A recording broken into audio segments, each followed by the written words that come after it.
Study abroad বা বিদেশে আসা সম্পর্কে যদি আমার কাছ থেকে সাজেশন চান বা কোনো টিপস যদি চান বা এরকম আমাকে যদি বলেন যে কি করতে হবে বিদেশে যাওয়ার আগে কোন জিনিসগুলো শেখা ভালো, তাহলে আমি বলবো যে আপনার ড্রাইভিং লাইসেন্স যেটা এটা থাকাটা অত্যন্ত বেশি প্রয়োজন। এবং আপনার যে একটা লিস্ট করবেন যে ইউ হ্যাভ টু হ্যাভ যে লিস্টটা রয়েছে, সেই লিস্টে আপনি অবশ্যই আপনার ড্রাইভিং লাইসেন্স যেটা ইন্টারন্যাশনাল ড্রাইভিং লাইসেন্স যেটা সেটাকে আপনি রাখবেন।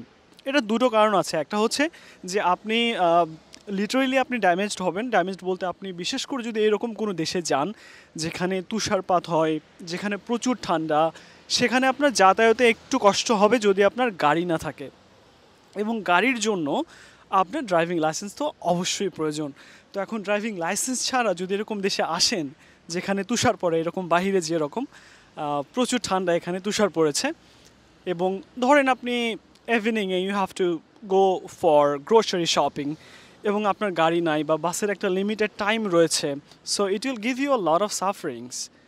আপনার যদি ড্রাইভিং লাইসেন্স থাকে সেটাকে আপনি এখানে কনভার্ট করা বা এখানকার ড্রাইভিং লাইসেন্স যেটা লোকাল যেটা সেটা পেতে অনেকটা ইজি হবে।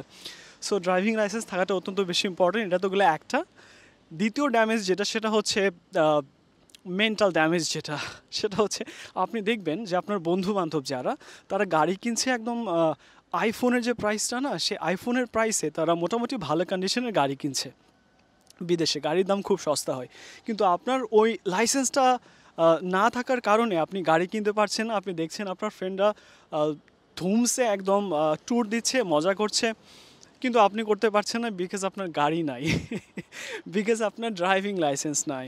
সো ড্রাইভিং লাইসেন্স যেটা এটা থাকা অত্যন্ত বেশি প্রয়োজন। আপনার মাথায় যদি থাকে আপনি বিদেশে আসবেন, তাহলে এটা আপনার একদম প্রথম লিস্টের প্রথম দিকে আপনার রাখা উচিত যে আপনার ড্রাইভিং লাইসেন্সটা করা, ইন্টারন্যাশনাল ড্রাইভিং লাইসেন্স যেটা সেটা আপনার করা, যেটা এটা অত্যন্ত বেশি প্রয়োজন। এটা ছাড়া আসবেন তো পস্তাবেন, শিওরলি পস্তাবেন।